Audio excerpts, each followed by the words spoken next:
Worldwide, faith-based, community-driven streaming media. This is The Voice 17104.com from the Allison Hill District of Harrisburg, Pennsylvania.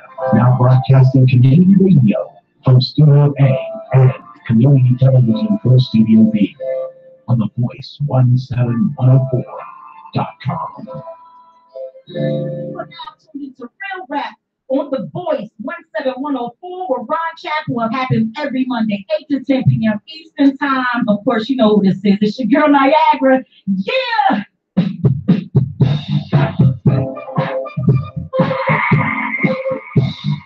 Hi, this is Ron. And while I'm taking a pre-spring night off, let me introduce you to tonight's special guest host. He's an Iraqi war veteran. He is a former candidate for mayor of Harrisburg, also a former candidate for the 103rd Legislative District. He's fearless, he's outspoken, and he's my favorite Republican. And here he is, Mr. Anthony Harrell. Thank you very much. Thank you, Mr. Ron Chapel. I'm going to take care of a few things real quick, a few housework things.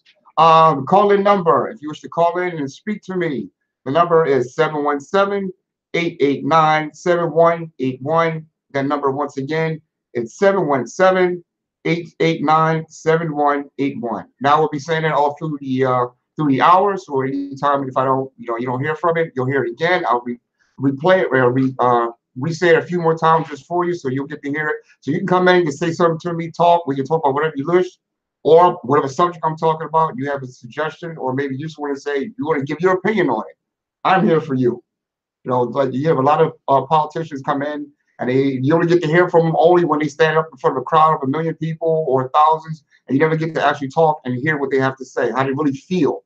So the best way I figured for us to get this out the way, if you want to talk to me before, I don't, maybe I run for something else, and then you say, hey, I never got a chance to speak. I had to ask you questions to hear what you feel, just to feel the general feel of how you feel about things. You can do it now. Call in. It'd be great to hear from you. So what I decided to do is, and I was gonna come in all fired up, but I said, no, not do that. Come in all cylinders running and just jump right into it. I said, no, we're gonna take it slow. We'll take it a little slow. The first half hour, I decided this first half hour, there's enough drama going on right now, so I'm gonna take it slow. What I'd like to talk about is something that happened when maybe about 2.5 weeks ago. They have a program here. It happens, I think it's been like almost 12 years old, if I'm correct, maybe 10 years old. It's called the 500 Men Reading. That's when they get 500 of men of this area, the Harrisburg School District area or the surrounding areas. They try to get them to come in and actually, read to the children of the Harrisburg School District. It's kindergarten through 12th grade, and you go in and you read to the children. Now, this is my first year doing it, and I wish I had done it last year, but I did see about it. But this year I did go to it. And I want to just talk to you a little bit about it for the first maybe 15 minutes about something a little nicer, on our agenda before we get ready to something hard. So just let everybody know, just ease into things. So this 500-minute agenda, reading. It was like I said, it was awesome. It was about going and reading. I chose elementary school, 2nd, 3rd, and 4th graders. And I can tell you something. When you first get to school, actually, this is how it goes. When you first get to school, you sign in, you give me your ID, and they get you a pass and everything. You have something like little liaisons. You have little liaisons, like little children, little liaisons there, like maybe two of them. And they lead you around the school, and they take you to the classrooms, and they introduce. Actually, they have a little speech. It's great. They have a little speech.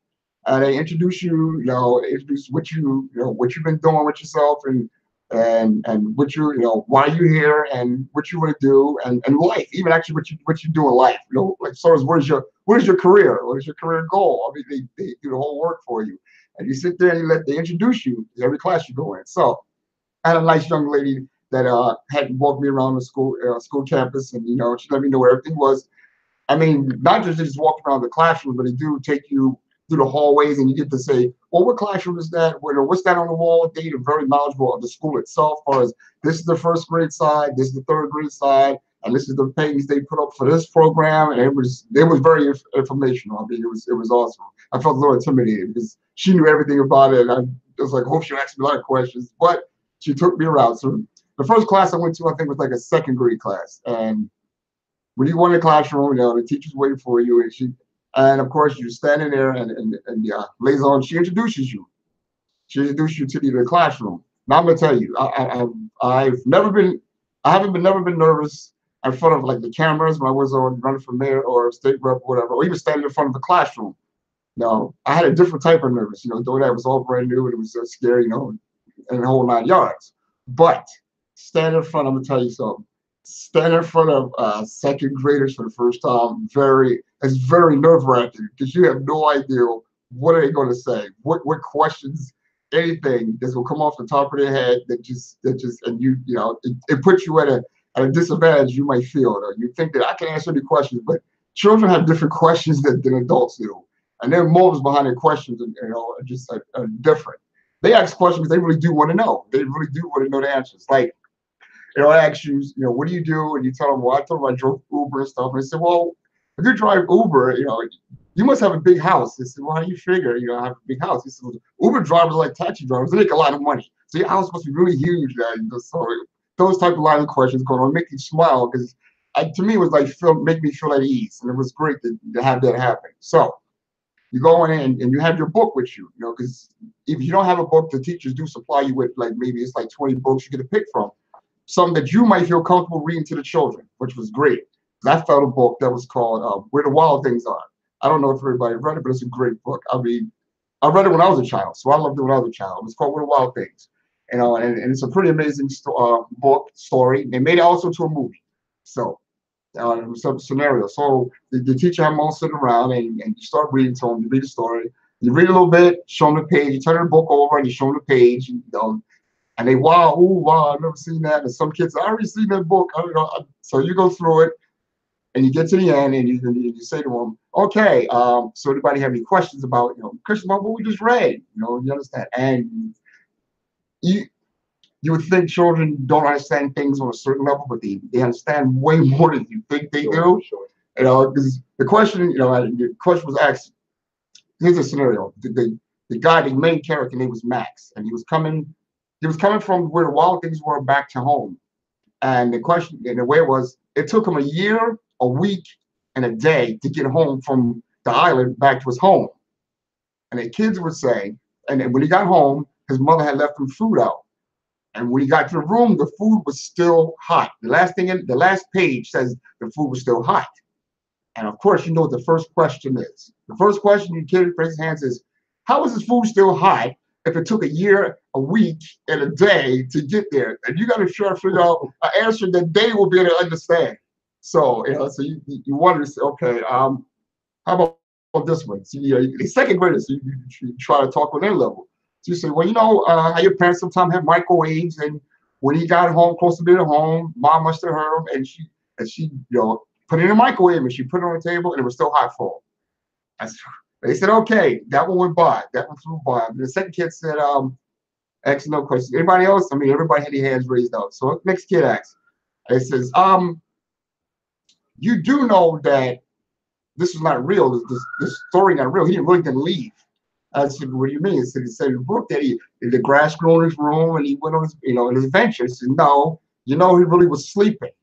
I said, okay, he was asleep. Okay, I'll go with that. So he was asleep. Says, if he was sleeping, and in the story it says that he smelled food, how did he smell food in his sleep? So I'm like, okay, this is what I mean by the kids make you nervous. They make you nervous because you figured, you know, they would take the book on face value, just the way the story went, but they're digging deeper into the story. There's no way possible if he was actually sleeping that this all happened. So, you know, then you have to tell the story. Say, okay, this is what you tell him. That's what I told him. I said, you know how when you upstairs somewhere and you smell mom cooking something downstairs and you're awake and you can smell it, but you don't know what it is, but it's because it's your favorite food, maybe spaghetti or something, maybe it's your favorite pancakes, whatever it may be, and mom's cooking downstairs and you smell it, and that smells familiar to you, it's something you like, so you say, oh, mom must be cooking something great, and you wake up and whatever it may be, you run downstairs and you know exactly what it is. They said, yeah, so well, that's what happened. So he smelled it in his sleep. He said, you're asleep. I said, okay. Okay, how about, have you guys ever been, sitting around and sleeping and you heard something on TV, like a cartoon might be on, your favorite cartoon, and you wake up and you say, well, I heard that in my sleep. I heard that cartoon in my sleep. Well, it's the same way as that. Ooh. That's what happened. Ooh. So that's what happened. So the kids said, okay, they say, I'll buy that one. So I say, okay, that's fine. So next question. Next question, kid comes up and he says, he did a lot of thrashing around. He said, he did a lot of thrashing around. That he was doing a lot of dancing and hanging from trees. And if he was sleeping, how is that even possible that all that was happening, with his legs and stuff? I said, well, what do you think? If you think he was sleeping, but he did all those adventures, he was jumping up and down, partying, and having a robust time of parade, whatever, with these wild things, how do you think that was possible if he was sleeping? And the one kid said, you know how it happened? I said, how? He said, because he has restless leg syndrome. Ooh. And I'm like, what are you? I'm saying, wait a minute. I wanted to get up and walk out of the classroom and say, what are these second graders? Restless leg syndrome? Where did you get that from? Wow. How did you? And it was all laughing. I said, yes, he has. That's why he can do that in his sleep. He has restless leg syndrome. I'm like, wait a minute. I didn't figure out that until I was in my late 30s, even what that word meant. So it goes to show you that these children are smarter, and these are second graders. Sure. These guys are way smarter than you could possibly think of. So we go through that little issue, and more questions like that keep coming along, and the whole time I'm thinking that we only have like maybe 20 minutes with each class, and the whole time I'm thinking, please hurry up 20 minutes because these guys are scaring me. I can't keep asking these guys questions because they're really getting in depth with the questions. After the leg syndrome, I'm like, I can't jerk them around. I can't tell them a white lie and get through this book. And they actually say, this book here is not what it seemed to be. I thought that I was reading to them. I thought that I was doing something good to them. They enjoyed me reading. They enjoyed me, sitting talking with them and going back and forth with them. But I think that maybe they was on a different level of, we understand more than you think we do. So I began to think that this was a great thing to be in there. So I said, now these are the second graders. I'm scared to go to the third graders. The third graders will probably be worse. And then you got fourth. I had to go to fourth grade class. I was even more afraid of the fourth grade. So it finally, it went through. I mean, second grade class went through, and the third grade was great. And then we had, the fourth graders. It was just like the same questions. They was going through the questions, but the fourth graders, they already knew this was a story. I've seen it. Most of them would say, you know what, we've seen this movie already. So I was like, okay, well, we don't have to talk about it. We don't have to read it if you don't want to. I said, well, read it. We want you to read it anyway, just so we can go through it for those who didn't. So like, okay. So you read it to them, and they had different questions, but they had questions about life. As far as, when the question was, when you first got in, as I said before, the liaison did read about like a little bit of your life. You was in the military, you did this, you did that, and they started asking me questions. The fourth graders asked questions about, what happened when you were in the military, where'd you go, what did you go see, the type things, and how long was you in the military, and what was your job. So that was great too, because I let them open up the floor, and I didn't want to, just hit them with questions. It was let them go, and they hit me with a lot of questions that normally you would think that the news media might have hit you with, when you ran for a campaign, but it wasn't. These little guys was wondering, these little citizens were asking great questions. I mean, it was great. It was fun, left, right. I mean, they talked the whole time up until the whole 20 minutes. Almost had to run out the classroom each time for each class, from second graders to third, and also to the fourth graders. They chased me out of the class, but it was great though, because I would like to say that it seems that that's what they need. I've said a lot of things, about schools and stuff and the teachers, and I know just a little bit. I'm not saying that I have a lot of experience, but just a little bit, I see how much, teachers really mean. A dedicated teacher really means to a student. I see how they can mold their minds and craft them, and to a productive citizen. I've seen it firsthand. Their minds are they're so more far advanced with all this technology they have. And they get used to it, and they can do this and do that. They're so far more advanced than I was when I was a child. And I think most of us, most of my generation, was as advanced as these youngsters are. They're bright, and they want to know. All they want is somebody to care. I didn't realize that through all the fighting that I go through with a lot of people online and stuff, and you say the school board this, school board that. And I think a lot of it get missed because it's supposed to be about the children, but until you go into the classrooms and you talk to them and you hear them, all they want is somebody to care for them. All they really want is somebody to show them the way. Sure. Just somebody to be there says, you know what, I care about you enough to sit here to make sure you get your education. No matter what. You know, and listen to you. You talk to me. We go back and forth. So I can see where you at. Because a lot of the kids, you know, some they talk at the beginning, but by the end, they all dead. But I'm gonna tell you one thing that did surprise me that was I didn't notice. Maybe some people who have children in the district might notice. On Wednesday, that was it Wednesday? Yeah, I think on Wednesday. It's called Wacky Wednesday at the school. And I think it was all through the school. It was, I mean, like all through the school, all through the middle school. I mean, the junior, elementary school was all through it. And when I first walked in the classroom, this is second graders, right? So second graders, I don't know, maybe from when I was younger, you think second graders can't half dress themselves. That's what you're thinking, you know? So I come in the classroom, and the first kid I see, his shirt's on backwards. And I paid no mind. I said, well, maybe I'm not gonna say that his shirt's on backwards because he's been sitting in class all this time. Maybe it's supposed to be on backwards. Maybe he's the only one like that. And I didn't know if he had any issues or anything, so I didn't want to say, hey, buddy, the shirt's on. I said, okay, I'm a new guy, and you can't come in and tell me, you know. And I noticed, I looked again at another little girl, and she had two different shoes on. Wow. And I look at another kid, and their pants is on back, you know, facing the wrong way. I said, wait a minute, what's going on here? Wait a minute, I'm confused. Wait a minute, I am confused. I'm confused. What's going on? And I pulled the teacher to the side and I said, the kid over here, he has on his shirt backwards, and the little girl over there, she has two different shoes on, and the other one has the pants on. And then she started laughing, and I was like, okay, maybe it's supposedly, I don't know. She said, today is Wacky Wednesday. And when she said that, all the kids heard when she says Wacky Wednesday, and they all stood up and started showing me everything they was on. So then I get to see it. Then I got to see all the children, how different clothes they was wearing and how they was wearing things backwards, and they're wearing different type of clothes. I said, okay, I feel much better. I felt out of the loop. And then it made me laugh because I was like, I thought something was, you know, an issue with this one over there. The only one had an issue was me because I was the only one out of the loop. The whole school was like that.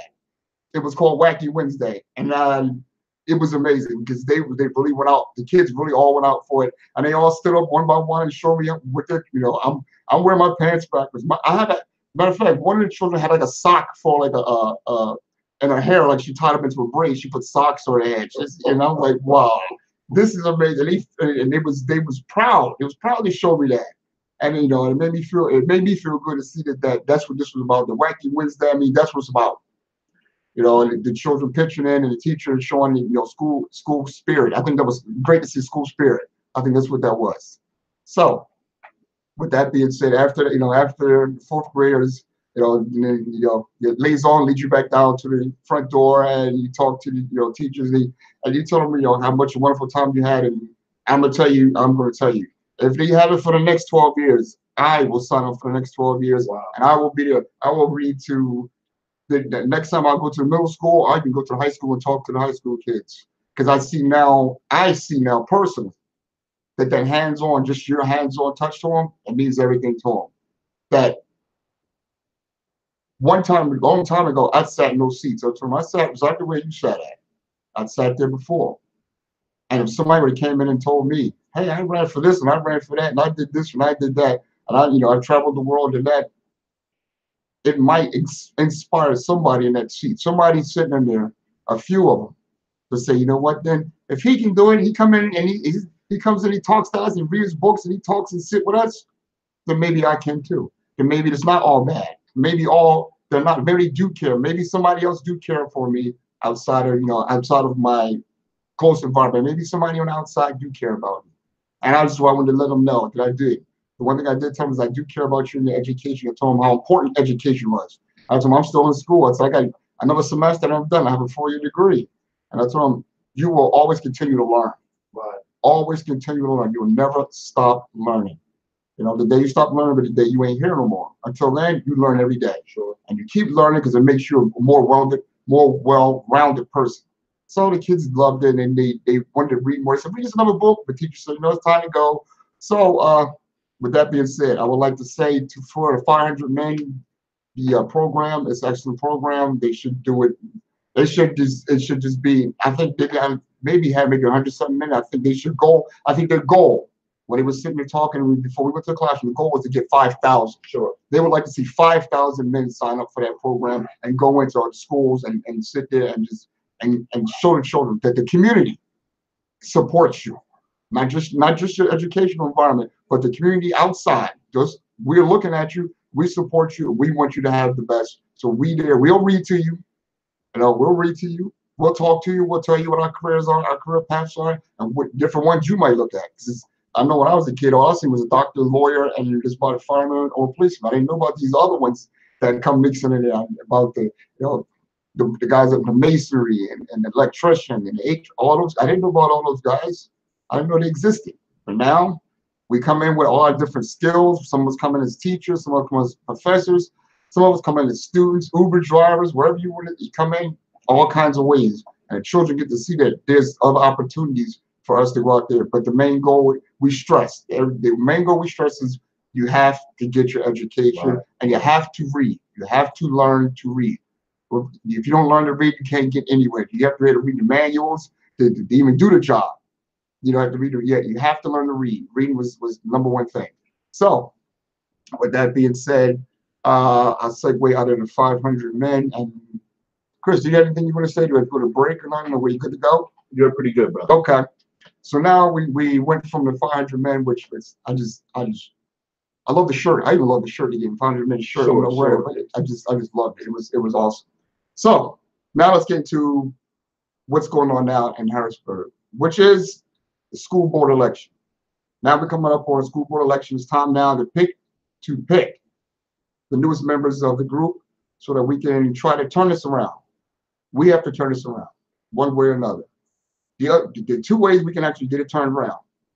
First way, if the state steps in, they'll just take over and they'll turn it around one way or another, whether it be in our favor or not, but the state's going to turn it around.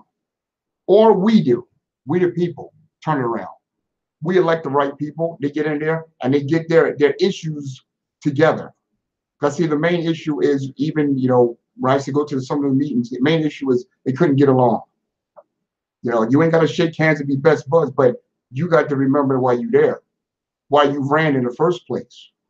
Because even if there might be members on there that maybe I didn't care for, but if you get in there and you fight for those children, the ones I was reading to, I'm going to stand behind you.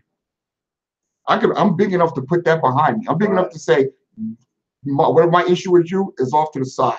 I can leave that alone. If you're going to provide and get better education, quality education, real education for our children, get them the proper teachers, the proper curriculum, so they can advance, so they can be standing there, so they can be at 10 years from now, they come back to the school and read to those behind them. That is what I want. And they can do that. You can get them to where the point they can go and become great and come back and read to and give back. Then I'm for whatever candidate, whoever person that may be. That's the way I look at it now. Before, like I said, I had a whole lot until I went to this 500 men. I had, certain calls about certain, candidates this or candidate that. What the reason behind it? I'm not even going to question it too much now. But all I would do is listen, hear what you got to say about the children, not about anything else. What are you going to do for the children? Right. What are you going to do better for them? How are you going to turn it around so they can have? So their school is going to be proud to go to school, want to go to school. Give them a reason to be there. So if that's what your agenda is, that's what you want to do, then I'm going to be for you. So I think so. With that being said, we have a crowded field, it looks like. It's about 12 people, I believe, that's running for school board. I mean, I wanted at least 50 to 60, but I'll take 12. They'll say, well, 50 to 60, because I want every person to think that who believes they can make a change to step up to the bat. Step up. Whatever happens. And keep coming. Don't let it be just 4 or 5 people. No. Let 20, if 50 you want to step up, great. 12 you stepping up, I'm glad for that 12. Bring it. Bring as many as you can. Because everybody want to hear a whole bunch of different ideas. Because maybe the first 4 don't have it, maybe the last 2 might. That's all it's about. To hear ideals. Everybody can pick you back off somebody and make things work. So that's what we're about.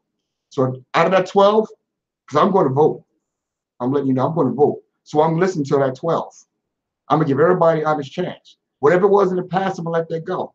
Because like I said, that after reading to those children, I'm about them. I'm only about the children. I'm not about anybody's attitudes or even mine. I'm not even worried about my attitude. I'm not. That can be. It's not even important because I have four. 1, 2, 3, 3, 4 children that went through the school.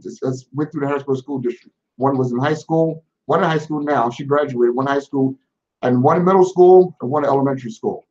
So my children are all through the district. They're all in it.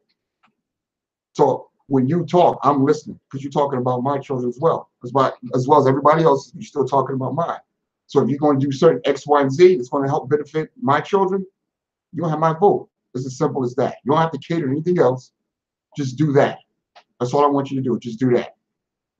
Also, like I said, if you want to give a call in, if you want to talk about what I'm talking about so far, about the school board, about the firearms for men reading, the number will be 717-889-7181. If you want to call in, that number once again is 717-889-7181. If not, you can hear me talk, and I'll keep going. Sure. I'll keep going because that's why I'm here. I'm here to talk to you. You want to talk to me? Go ahead.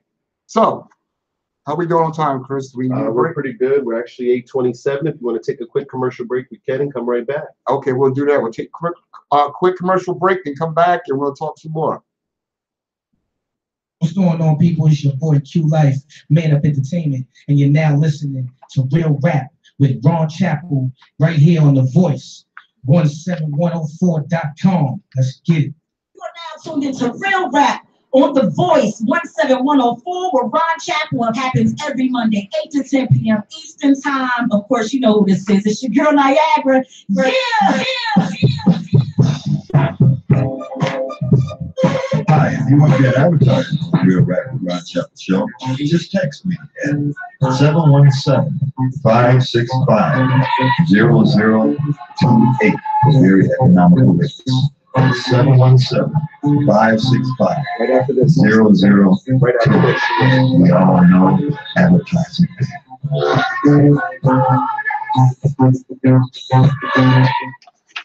Hey, good evening, my fellow American citizens of the Republic. We are back once again to Real Rap with Ron Chappell. My name is Anthony Harrell. I am guest hosting tonight for him.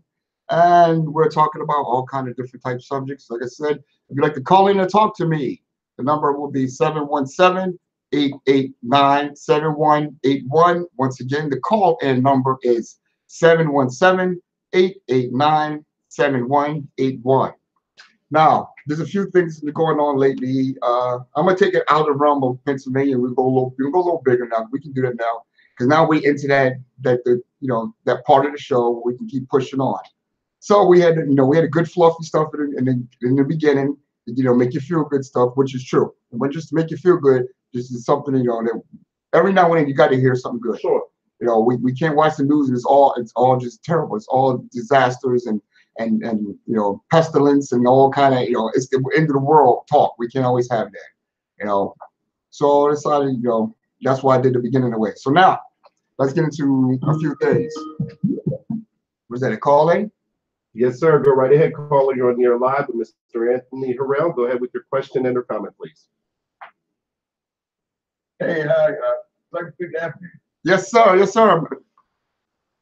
Hey, Anthony. Hey, listen, man, you're doing a good job. Thanks for hosting. Hey, I want to ask you, now you are a Republican, but you're also a free thinker. So I want to ask you a question about the president. Is that okay? Oh, absolutely. That's why I'm here. Okay. Do you think that President Trump is a white supremacist? Well, and I'll hang up and listen to your answer. Okay. All right.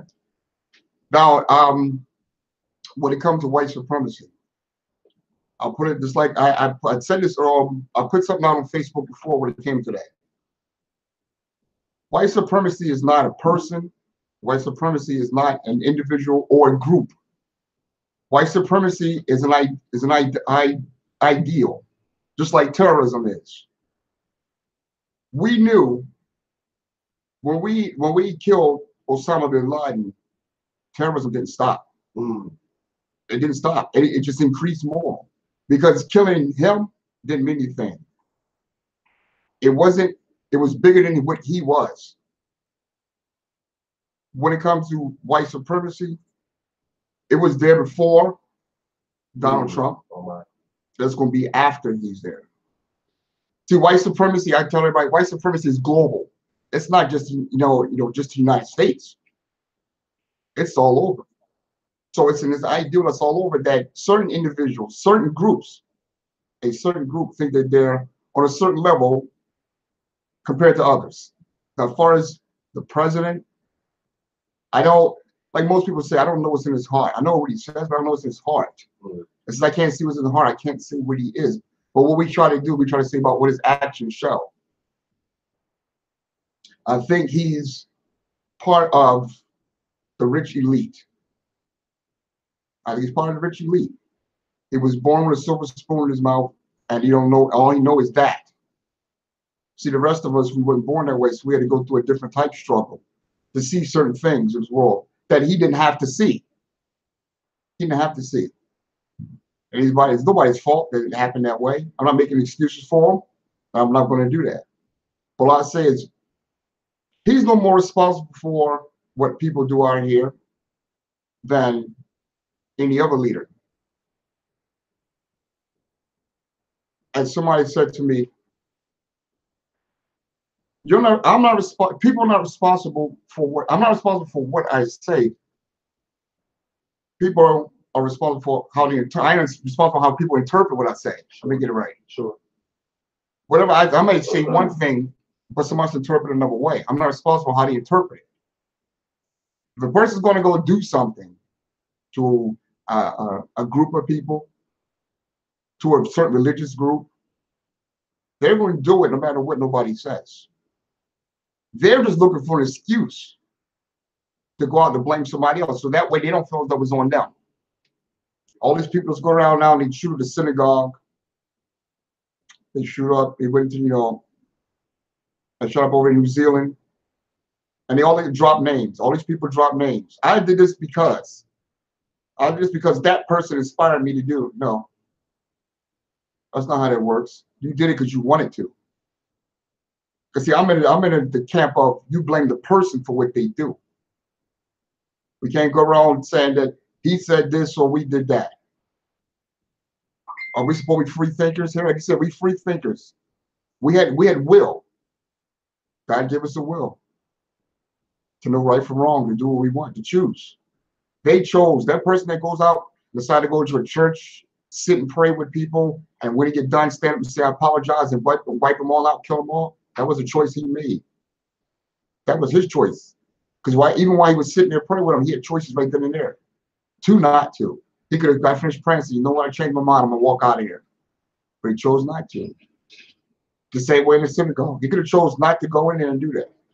Those were their choices. When we start to blame other individuals for what other people do, then we're going to start to limit. We have to watch what we say about our speech. Not only that, we have to we'll put locks on speech or protection of certain words on that you can't say.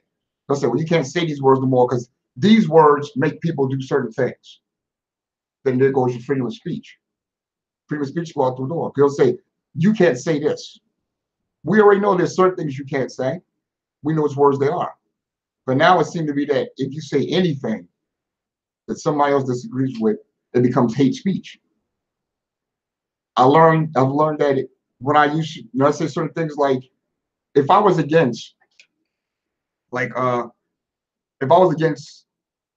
same-sex marriage, I say I'm just against it.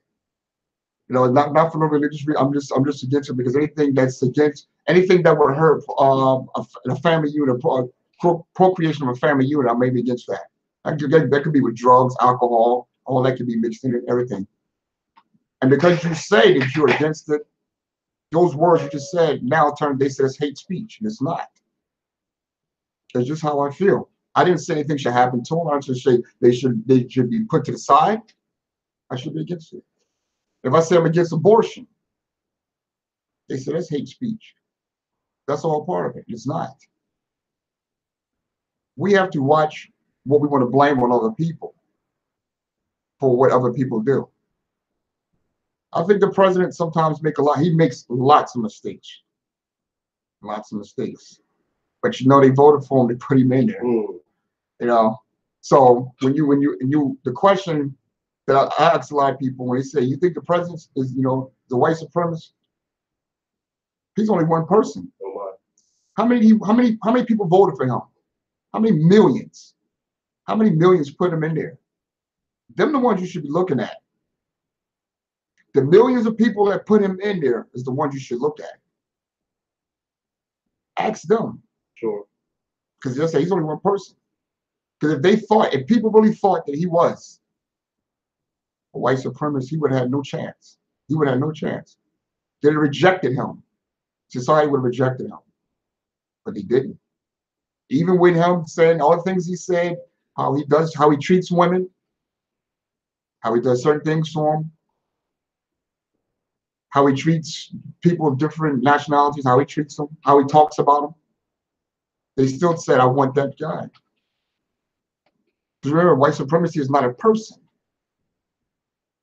It's an ideal. So a lot of people that put him in there with that ideal, that we'll put this guy in and he'll speak for us. But he really doesn't. If anybody really knows Donald Trump, not really know him, if you watched him, he doesn't have a political theory he runs by. He just does stuff. When he got elected, all he kept saying was, I'm gonna build a wall. That's it, and make everything great. But he didn't say anything, and that was just good enough. Nobody pressed him on anything. What about the wars? We're just gonna leave. I mean, that was it. Nobody pressed him on it. They let that go. He should have been pressed on it, but he's doing it now. The thing is, now they've been pressed. Now every candidate has been pressed on everything. You can't get one Democrat who's running now in this election now. Party they'll do it to a Republican too, we'll do it to him too. Sure. And they'll say, "What's your black agenda?" Oh my. They're going to hit him. He has awakened. He has awakened people. He has awakened people to a new era. Now you can't even get away with it. If any person, anybody was to run, all 12 of those Democrats right now, they better have a black agenda. Because people say, you know what, the last guy went in there, he might have been X, Y, and Z. But the next one we put in won't be. Because we're going to thoroughly vet this one. Oh my, sir. And we will not let a person with a whole lot of immoral persons just go ahead and do what they want to. We ain't going to just excuse that and say that's just part of it. It's not. It's not. Because we do it like leaders to be the shining example of what we want. We do. We do. We do. We do it like leaders to be the shining example. I'm gonna tell you, like I always said before, I didn't vote for Trump. I voted for Hillary. I got no problem with saying it. But I support the presidency. If she'd have gone in or he's in, I supported him. She'd have done something wrong, I'd have said, I'd have came out against it. She done something right, or they came out against it. Same thing with him. Charlottesville, wrong. He was wrong in Charlottesville. He was wrong. He's wrong now with the emergency border, down on the border, emergency. That's wrong. There's other ways to control that. You don't have to call him, national emergency that and make it. No. We can use our facilities better than that. We can use it way much better than that. We can use it much better than that. He just maybe don't know the ideal. He maybe just don't know, but he won't say I don't know. That's not in him to say I just don't know. Somebody else has to give me the answer. He just says, okay, you know what? I'm the boss. It's going to be this way, and he's always been that way. So that's how he treats this. That's how he treats his presidency. Oh, you ain't going on TV. You ain't talk good enough for me. You fired. Oh, your lights brought you've been on what 10 talk shows. Your light is shining brighter than mine. I'm the sun, not you. You fired. That's what we hired. That's what we hired. We hired a businessman. Oh. He wasn't a politician. He was a businessman, and he's running it just like a business. Because that's what we thought. That's what a lot of people thought they wanted. I understand why they didn't want Hillary Clinton. Because believe you me, I held my nose when I did that too. Oh. I did not want her. But I was not going to sit on my hands. The only way I would sit on my hands, and I'm going to say it, When people say, oh, you vote, the only way I would sit on my hands will be if all of the black community sit on their hands and none of us vote. That's the only way I sit on my hands, because then we send a big message. Then we all send the same message. If I do it by myself, it's no good. But if we do it together, that's a different message. So, like I said, so when it comes to Donald Trump and white supremacy, like I said, it's bigger than him. It's going to be, when he leaves, it's going to still be there. It was there before he got there. An example of white supremacy that people like to talk about, we talk about the new thing that's going on now called the varsity blues, which some people don't know. I'll try to catch up to speed on the varsity blues thing. That's the college, the thing with there's a group of maybe 50 to 75 people the FBI just did a sting on, where they was paying money, bribery, to high Ivy League colleges, paying them money to get their children into those colleges. For example, they would have, we all think a lot of us took our SATs. I know I did.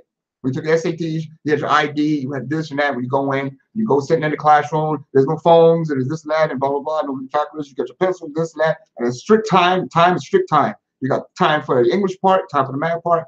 You know, everybody knows it's time. Everything's time is strict. But they was paying. What they was doing, they was paying the actual test people at the SATs. It was bribing them to not just pass their children. Sure. What they would do is the kid would take the test. Some of them would take the test. They would give the test back to the child to take home. And the parent, and with the right answers, and the parents would fill in the right answers and take it back. If they weren't doing that, the second way they would do it, they wanted their children to get into a certain Ivy League school. They said, okay, I'll get them in on sports. What they would do, they'll take a picture of a child holding a tennis racket and say, my child plays tennis. We want a tennis scholarship. Oh my. Take a picture of it, send it to the coach. They would bribe the coach. Coach say, okay, we'll bring him in on a tennis scholarship. $50,000 a time. We're paying $50,000 a head for that. Kid comes in, walks in on campus. First day on campus, what do? So they don't get caught up in it and have to play the sport. I'm injured now. I can't play. I'm injured, but I'm in. I've been accepted. I'm already in. So now I have to go to school because I'm injured. I can't really play, but I still got in on that scholarship. Got all that money that's supposed to went to somebody who earned it. That's all. This is part. When you say white supremacy, it's big. Like it's big. It's on that level. What I mean, institutions. White supremacy is institutions. It ain't people. It's institutions. Because see, this is what you have to figure out when I say institutions. You got the person with the money. Okay, that group. The person with the money. The person that's giving the actual SAT test. You got to bribe that person. Then after you bribe the person with the SAT, or the place the control the SATs, you have to bribe the person at the school, at the college. Which means you have to bribe the coaches, certain coaches. Imagine that. Oh my, sir. If you don't think that's what white supremacy is all about, that's institutions. That was the parents, the rich parents, to the schools with the test takers. That's the institution, the test takers. And then you had the actual school, not the school itself, but members in the school, the institution itself allowing it. Pay me $75,000. Send a picture of your kid. Okay, I'll sign your kid in. The kid can come to my school. My kid can go to Harvard, go to Yale. The kid never even took the SATs. Never took it. Didn't have to. All that is white supremacy. That's what that's about. That's white supremacy. So when people, and I sit around and listen to people when they talk about affirmative action, you wonder why it's there? You wonder why it exists? Why? Because at first I was like, you know what, your affirmative action, it's supposed to be, the right person doing the right thing. And You know, you want the most knowledgeable person. You want the person not based on their color and this and that. And it's, maybe now we're at a point where in life now we should be able to do it. And I thought, no. We're far from the point of getting rid of it. My. We are far from the point of getting rid of affirmative action. We are far from getting rid of it. Because every time you think it's okay, we think that okay, everything's equal or better, not equal, but better than what it was. You find out, no, you're not. You're still 2 steps behind. But here's the one that was a big kicker that I saw one of them they had, where they would get doctors. This is the worst. This is the one that was worse one to me. I seen. They would get doctors, and the parent would have the doctors write a note to the person taking SATs and said that child has some kind of learning disability or something, and it needs more time on the test. When everybody knows it's all time tested, you don't get more time. So they involved, even doctors was involved in it. You had the medical profession. So you got the medical profession, the education, the school itself. Well, not the school, but members of the school, and you had the test takers. That's 3 institutions right there. 3. Do you realize how many kids who probably bust a hump to get them good grades, but couldn't get in those Ivy League schools because those kids got pushed in? How often do you think that goes on? How much you would bet I wasn't surprised? I don't think a whole lot of people, certain people, was not surprised that even happened. It's business as usual. You think that most people don't think that the rich people do that? Hey, look, I'm gonna give you $1 million for that wing over there, and little Stanley here wants to get into Harvard. I'm gonna give you $1 million for that wing. Really? You don't think that happens? No, my, sir. You know? Sure. All that's part of that. So when we think of Donald Trump, he just, like I said, he's a small part because he only got a certain amount of time. That's why when I say when people, Donald Trump, no matter what, if he got a year or 4 more, he'll be gone. Period. He won't even matter anymore. But that system will still be there. The system ain't went nowhere. It got stronger. Only thing that's happens now is we see it. We see it more. The only thing different now than it was back then, we see the system more and how it's really working, how it's really putting in. Even when it comes to the prison system, we look at the prison system now, how unjust it is. It's so unjust now that you even look at the candidates, they now want to do prison reform. Now they want to do prison reform. It wasn't that long ago with the 3 strikes and it was out, it was all good. Sure. But now, hey, it's an unjust system, but we're trying to make it better because now we're demanding it makes it better. That's how you want change. That's how it's going to happen. That's how it's going to happen. When everybody says, you know what, that's enough of that. Let's change it. You want this? Our vote? Know what? Our vote now is a transaction. It's a business transaction. The black people should have been saying it. The black community should have been saying it. You want our vote? Now it's a business transaction. We're not going to give it to you just because we like you or you're a certain party member. Doesn't matter what party you're in. It's a business deal. You give us this, we'll give you that. You don't give us anything, we're not even going to roll with you anymore. We ain't going to vote for none of y'all no more. We'll vote for these guys over here. That's how I suppose it should have went. Should have been that way. But now it is. Now it is. You'll see them now run on all kind of talk shows and stuff, black radio shows, and try to say, oh, yeah, I do this and I do that, I listen to this, and I'm for y'all now. Right? But watch that. Watch some catering. They may say they like Cardi B. They may say they like hot sauce on their chicken. That's just to cater to you to say, oh, okay, they is cool, but they like that. Watch what they've been doing.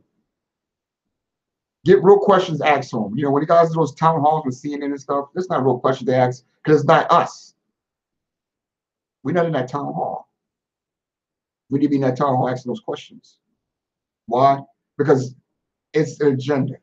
And whenever I say, oh, everybody, no, I would. When Obama was in, he got hit with an agenda. He got hit with the LGBTQ. They hit him with an agenda.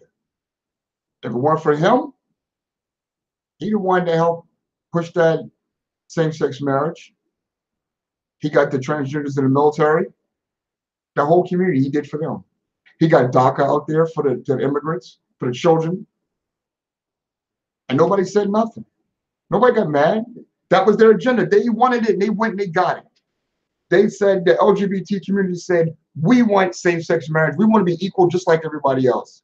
And they pushed it, and they fought it, and they made it. They didn't ask for nobody's opinion. They didn't hold polls. They didn't see if all of America was to be with them. They asked for any other group to be with them. They said, we're going to go to this, we're going to go to the president, and we're going to push ourselves. We're going to keep pushing. We're going to knock on his door until he says, okay, you can serve in the military, you can openly serve, you can be transgender in there, we'll give you the operation, and it can be same-sex marriage. You got it. Because you had an agenda and you came forward.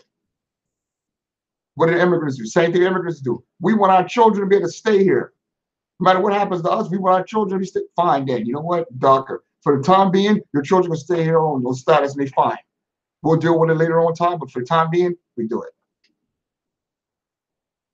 So when black people now come out with their agenda, I do find this, and it's been disturbing to me, that whenever the black people say, now we got an agenda, we want this and that, I've heard stuff because they reverse racism and all kind of weird stuff like that. I've heard them say that. What do you mean? You can't be asking for why? It's not about asking. It's about demanding what's right. My, oh my. We're not asking you for anything. The LGBTQ didn't come to any of you. For all you keep saying that, they didn't come to you and say, hey, is it okay if we? They said, no, we want this. We're going to make it happen. Oh my. And they pushed and did it. As a matter of fact, for the pro-lifers, since a lot of people don't understand about this agenda, everybody got one. If it ain't the veterans got one, the LGBT, when I talk about the pro-lifers, what did they just do in New York City? They ain't asked anybody. They didn't ask. What did New York just do? New York just passed a law that said that they can have abortions up until the child is about to come out, the day of. The mother can have abortion up until that time. First, it was what? After the first, was it the second trimester or something like that? After the first, they wouldn't let you do it after that, after so many weeks. But no, they said no. We're gonna do better than that. Now they got it. They can have abortion up to the day of the actual birth of the child. Who pushed that? Who pushed that? Did they come and ask anybody? Oh did they draw polls? Did they go to CNN or NBC? Did they go out here and Facebook and say, hey, all we want to do? Because they knew what would happen. They said no. So they said, we're going to come to you. We're going to come to you so you can tell us no. We're going to go to where the people who can make it happen at. They went knocked on their doors, stomped on their doors, crowded up their capitals. That's what black people, that's what you need to do. That's what we need to do. Go up there, go to Washington, D.C., go knock on their doors, go fill up the Capitol the same way. Say, we want this. We demand this. Same way they demand, they made it happen. They made it happen. I'm not even mad. I'm not, really, I disagree with it. I disagree with that late trimester abortion. I totally disagree with it. But guess what? So what? It made it happen. There's nothing I could do about it. They made it, they wanted it, made it happen. That's the difference between people sit on Facebook, want to make mad faces and be upset with stuff. Sure. That means nothing when they out there in the streets knocking on their door saying, we're going to make it happen. While the people on Facebook is mad, saying it's unconstitutional, and they sad, and we losing our country, they are doing exactly what they want. So I say the same thing to the black community. Don't ask anybody. Don't ask anybody to help you. Don't ask anybody to be on your side. Don't ask to hold polls. Don't ask anybody else. Get together, one voice, make it happen.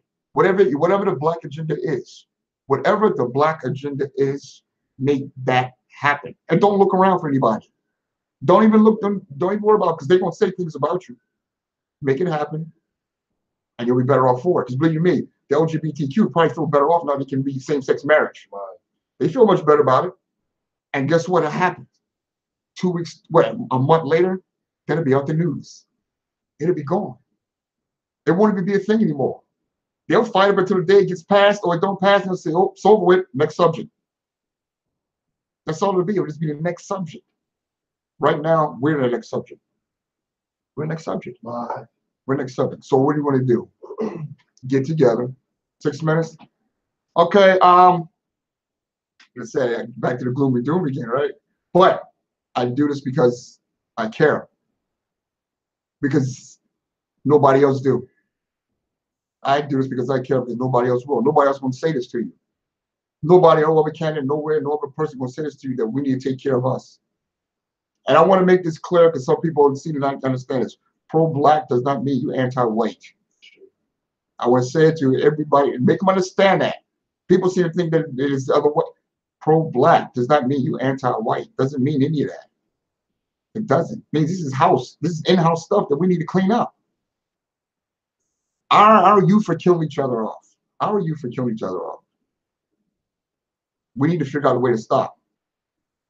We need to figure out a way to get our family unit together, mothers and fathers together. We need to find a way to do that. Just for some of us, and for some of us, we need to get God in our life. For some of us, because we got no moral compass or anything. We just run around doing whatever we want. No empathy for the next man. We have no empathy for the next man. We kill each other left and right. He stepped on my shoes. He looked at me wrong. We're supposed beyond that. We kill each other off for no apparent reason. But we get mad at white supremacy. We all come together. We that's bad. White supremacy. We get it. He's that. He's white supremacy. We get mad at that. But we the ones doing worse than that one person could ever do. White supremacy don't exist because we allow it to. My, oh my. It don't exist because we allow it to. Because as soon as we get ourselves together, get our own community together, our own economy, our own Black Wall Street again, our own Black businesses again, hotels and stuff, you ain't got to go ask nobody for nothing. We got our own Black schools, Black colleges. Start putting money back into them. We can start being number one. And when that slogan, "Make America Great," we can make it great.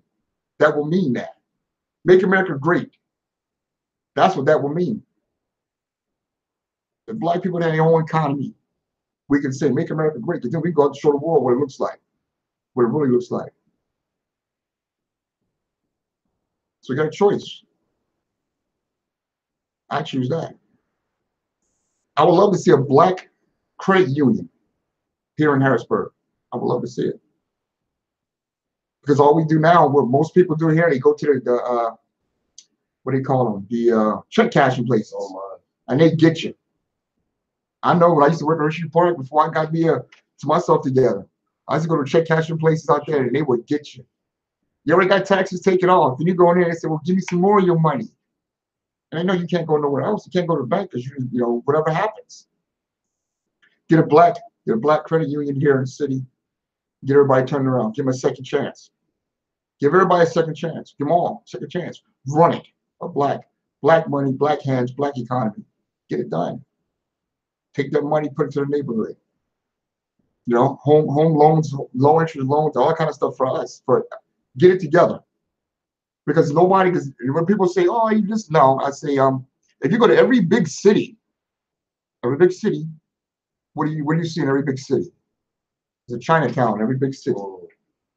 Nobody says nothing about that. They got their own little part. If you ain't never been to Chinatown, go. You understand what I'm saying? No, but business, all their business, none but their business, just them. It's even in their language. It's even in the different language they speak. If you go into it, and nobody's begrudging them on it, but they begrudge us because we want it. I say, hell no, go for it. Do it. Don't even turn around. Don't look left or right. Let's do it. So if there's anybody out there who know how to put this together, who know how to get that made, that black credit union made, if everybody know how to do it, I'll put the first dollar to it. My. I ain't gonna talk about it. I'll put the first dollar to it because I want to see it. I want to see what I've heard my elders tell me about what it used to be. How we used to have hotels and Black Wall Street. I want to see it in my lifetime. I want to see it done. So, with that being done, how much time we got left? We got about 1 minute, sir. 1 minute. So I wanted to close out saying it was wonderful once again. It was great to be here with you, Mr. Chris Thomas. It's always a pleasure. Actually, there was one more viewer question you didn't get a chance to field real quick. If you could do it in 30 seconds or so. They wanted to know what your opinion was concerning reparations, sir. Oh, absolutely. Reparations for it. 100% for it. That's a debt. That's a debt owed to us. That's a debt owed to the DOS, descendants of slavery, what we are. That's a debt that the United States has to pay to us. I am 100% for it. We paid reparations to other countries that we had nothing in wars. We had killed for nothing we had to do with. We paid reparations over to Japan. We paid it in the Civil War. The North paid it to the South. How do I know? I'm in a Civil War class, and we talk about that. So a lot of people don't know that the North did pay the South back for what happened to them down there. So we can do it. We have the ability to do it. We give money to other countries that don't care about us. We give money to countries that want to see us all get wiped out. So we can do that. It doesn't take nothing. It takes nothing little to come out and get money, and not just money. It's resource. It's a resource. They write things as a check. No, it's resources what they need. Give us resources, and let from there on, that's it. Give us resources, and we'll go from that point on. Very well put. Very well said.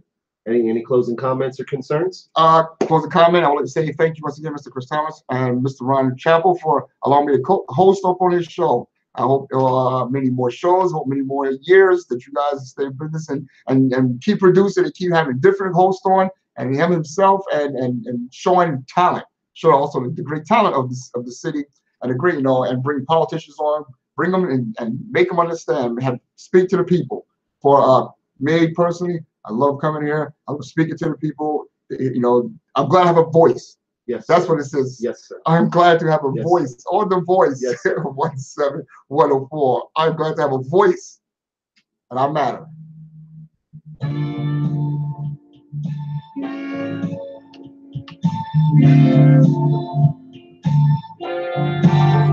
can turn it off. Can you reach it?